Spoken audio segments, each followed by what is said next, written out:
49 news Kannada ಚಾನೆಲ್ಗೆ ನಿಮ್ಮೆಲ್ಲರಿಗೂ ಸ್ವಾಗತ.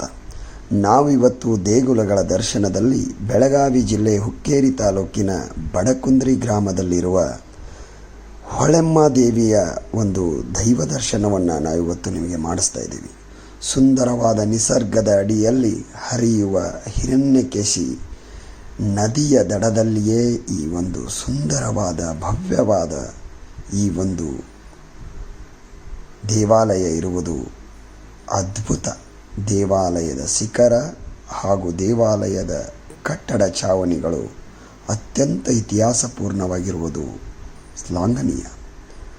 ಅದೇ ರೀತಿಯಾಗಿ ಇಲ್ಲಿ ನಿತ್ಯವೂ ನಡೀತಕ್ಕಂಥ ಪೂಜೆ ಪುನಸ್ಕಾರಗಳನ್ನು ನೋಡಿದರೆ ಆ ಸ್ವರ್ಗವೇ ಧರೆಗಿಳಿದಂತೆ ಇಲ್ಲಿ ಕಾಣುತ್ತದೆ. ಅದೇ ರೀತಿಯಾಗಿ ಇಲ್ಲಿ ಅನೇಕ ಭಕ್ತರು ತಮ್ಮ ಇಷ್ಟಾರ್ಥಗಳನ್ನು ಪೂರೈಸಿಕೊಂಡು ತಾಯಿಯ ಕೃಪೆಗೆ ಪಾತ್ರರಾಗಿದ್ದಾರೆ. ಅದೇ ರೀತಿಯಾಗಿ ಈ ಒಂದು ದೇವಾಲಯದ ವಿಶೇಷವಾಗಿ ಈ ದೇವಾಲಯದ ಮುಖ್ಯ ಕಟ್ಟಡಗಳು ಸುಂದರವಾದ ಆಕರ್ಷಣೀಯವಾದಂಥ ವನ್ಯಮೃಗಗಳ ಜೊತೆಗೆ ಇರತಕ್ಕಂಥ ಈ ಒಂದು ಸುಂದರ ಪರಿಸರದ ಅದ್ಭುತ ಅನುಭವ ನಮ್ಮ ಬೆಳಗಾವಿ ಜಿಲ್ಲೆಯ ಹುಕ್ಕೇರಿ ತಾಲೂಕಿನಲ್ಲಿದೆ. ಒಮ್ಮೆ ಬಂದು ತಾವು ಈ ದೇವರ ದರ್ಶನವನ್ನು ಪಡೆಯುವುದು ನಿಮ್ಮ ಭಾಗ್ಯವಂತ ಹೇಳ್ಬೋದು. ಅದೇ ರೀತಿಯಾಗಿ ಈ ದೇವಾಲಯದಲ್ಲಿ ಅನೇಕ ರೀತಿಯ ಜನರು ಅನೇಕ ಊರುಗಳಿಂದ ಬಂದು ಇಲ್ಲಿ ದೇವಿಯ ದರ್ಶನವನ್ನು ಪಡೆದು ಪುನೀತರಾಗುತ್ತಾರೆ. ಜೊತೆಗೆ ಈ ದೇವಾಲಯದ ಎಲ್ಲ ಅದ್ಭುತ ಪವಾಡಗಳನ್ನು ನೀವು ಅಲ್ಲಿಯ ಜನರಿಂದ ಕೇಳಿದರೆ ಇನ್ನೂ ಸೊಬಗು.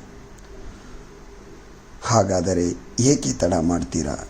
ಒಮ್ಮೆ ಆದರೂ ಈ ಒಂದು ಅದ್ಭುತವಾಗಿರತಕ್ಕಂಥ ದೈವ ದರ್ಶನವನ್ನು ಪಡೆದು ನೀವೆಲ್ಲರೂ ಪುನೀತರಾಗಿ ಹಾಗೆಯೇ ಇನ್ನೂ ಅನೇಕ ರೀತಿಯ ಇಲ್ಲಿನ ಮಾಹಿತಿಗಳನ್ನು ನೀವು ತೆಗೆದುಕೊಳ್ಳುವಲ್ಲಿ ಆಸಕ್ತರಾಗಿದ್ದರೆ ಒಮ್ಮೆ ಈ ದೇವಾಲಯಕ್ಕೆ ಭೇಟಿ ನೀಡಿ ಅನೇಕ ಹರಕೆಗಳನ್ನು ಅನೇಕ ಇಷ್ಟಾರ್ಥದ ಮಾತುಗಳನ್ನು ನೀವು ಇಲ್ಲಿ ಕೇಳಬಹುದು.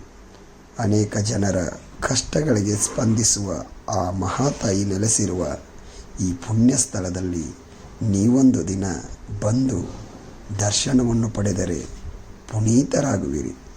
ಹಿರಣ್ಯಕೇಶಿ ನದಿಯ ದಡದಲ್ಲಿ ವೈರಾಗಿಸುತ್ತಿರುವ ಈ ಸುಂದರ ದೇವಾಲಯ ಬಡಕುಂದ್ರಿಯ ಹೊಳೆಮ್ಮ ದೇವಾಲಯ ಎಂದೇ ಪ್ರಸಿದ್ಧಿಯಾಗಿರುವುದು.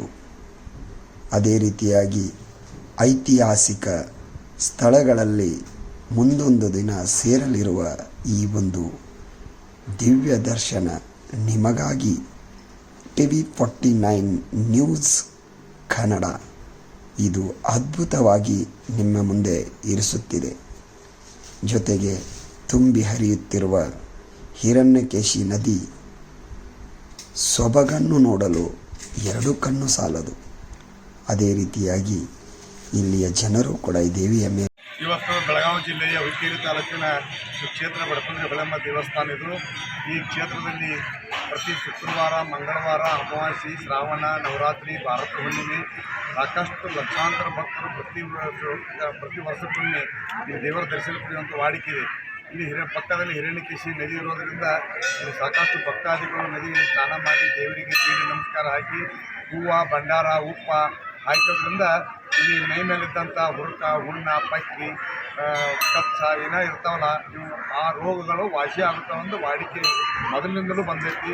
ಅಂಥ ಒಂದು ಪುಣ್ಯ ಕ್ಷೇತ್ರ. ಈ ಕ್ಷೇತ್ರಕ್ಕೆ ಬರುವಂಥ ಭಕ್ತಾದಿಗಳು ಸವದತ್ತಿ ರೇಣುಕಾ ಯಲ್ಲಮ್ಮ ದೇವಿ, ಉಜ್ಜಲಿ ಮಾಯಕ್ಕ ದೇವಿ ದೇವಸ್ಥಾನಕ್ಕೆ ಹೋಗಿ ಬರುವಂಥ ಎಲ್ಲ ಭಕ್ತರು ಈ ದೇವಸ್ಥಾನಕ್ಕೆ ಬಂದು ದೇವಿ ದರ್ಶನ ಪಡೆಯುವಂಥ ಒಂದು ಸಂಪ್ರದಾಯ ಮೊದಲಿನಿಂದಲೂ ಇದೆ.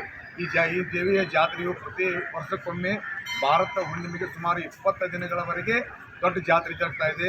ನವರಾತ್ರಿಯಲ್ಲಿ 9 ದಿನಗಳವರೆಗೆ ದೀಪೋತ್ಸವದ ಕಾರ್ಯಕ್ರಮ ಜರುಗ್ತಾ ಇದೆ. ಕಾರ್ತಿಕ್ ಮಾಸದಲ್ಲಿ ಮತ್ತು ಶ್ರಾವಣ ಮಾಸದಲ್ಲಿ 40 ಶುಕ್ರವಾರಗಳಲ್ಲಿ ಪ್ರತಿ ಶುಕ್ರವಾರಕ್ಕೊಮ್ಮೆ ಒಂದು 3,000 ಜನರ ಅನ್ನಪ್ರಸಾದ ಈ ಕಾರ್ಯಕ್ರಮ ಜರುಗ್ತವೆ. ಬೆಳಗಿನ 5 ಗಂಟೆಯಿಂದ 7 ಗಂಟೆಯವರೆಗೆ ಅಭಿಷೇಕದ ಕಾರ್ಯಕ್ರಮ ಜರುಗ್ತಾ ಇದೆ. ಮತ್ತು ವಿಶೇಷ ಕಾರ್ಯಕ್ರಮಗಳಲ್ಲಿ ಪಲ್ಲಕ್ಕಿ ಉತ್ಸವ ಜರುಗ್ತಾ ಇದೆ. ಉಗಾದಿ ಪಾಡೆ, ಹಬ್ಬದ ಪಾಡೆ, ಅಗೆದು ಹುಣ್ಣಿಮೆ ಕಾರ್ಯಕ್ರಮದಲ್ಲಿ ದೊಡ್ಡ ಪ್ರಮಾಣದಲ್ಲಿ ಜಾತ್ರೆ ಪ್ರತಿ ವರ್ಷ ಶುಕ್ರವಾರ ಮಂಗಳ ಕಾಯಮಿ ಜನಜಂಗುಳಿ ತಿರುಗುವಂಥ ಈ ಕ್ಷೇತ್ರಕ್ಕೆ ಸಾಕಷ್ಟು ಮಹಾರಾಷ್ಟ್ರ ಕರ್ನಾಟಕದಿಂದ ಸಾಕಷ್ಟು ಭಕ್ತಾದಿಗಳು ಬರ್ತಾರೆ ಮತ್ತು ಈ ದೇವಿಗೆ ಸಾಕಷ್ಟು ದೊಡ್ಡ ದೊಡ್ಡ ರಾಜಕಾರಣಿಗಳು ಭಕ್ತಾದಿಗಳು ಇರೋದ್ರಿಂದ ಸನ್ಮಾನ್ಯ ಶ್ರೀ ದಿವಂಗತ ಉಮೇಶಣ್ಣ ಕತ್ತಿಯವರ ಮನೆತನಾಗಲಿ ಮತ್ತು ಸನ್ಮಾನ್ಯ ಶ್ರೀ ಜಾರಕಿಹೊಳಿ ಕುಟುಂಬ ಮೆಂಬರ್ಸರಾಗಲಿ ಈ ದೇವಿಗೆ ಸಾಕಷ್ಟು ಕೈಗಿಂದ ಮೇಲೆ ನಡ್ಕೋತಾರಂತ ಈ ಸಂದರ್ಭದಲ್ಲಿ ಹೇಳಕ್ಕೆ ಇಷ್ಟಪಡ್ತಾರೆ.